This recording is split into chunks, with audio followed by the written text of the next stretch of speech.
মনোবীক্ষণ polyclinic, চিকিৎসার জগতে এক দশক। এখন এখানে সব বিষয়ে ডাক্তারবাবু একসাথে তলায়। ফোন করুন 7477799515 এই নম্বরে।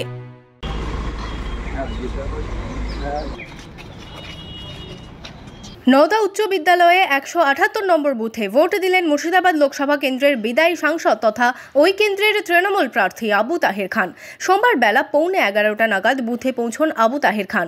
ভোট দিয়ে বেরিয়ে আবু তাহের খান জানান, শান্তিপূর্ণভাবেই ভোট হচ্ছে। নিজের ভোট নিজে দিলাম, অত্যন্ত ভালো লাগছে। আমিও একজন ক্যান্ডিডেট ছিলাম, সেদিন কিন্তু ভোট দিতে পারিনি। আজকে ভোট দিয়ে অত্যন্ত খুশি। এই কারণেই খুশি যে নিজের ভোট দিয়ে একটা গণতন্ত্রের উৎসবে অংশগ্রহণ করেছি।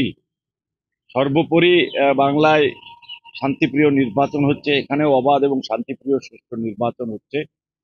আমরা ভীষণ খুশি।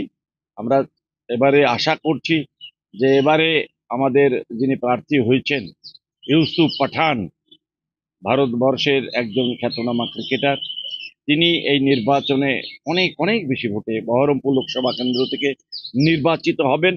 এটা শুধু সময়ের অপেক্ষা। ভোট উৎসবে শামিল হতে পেরে খুশি আবু তাহের খান।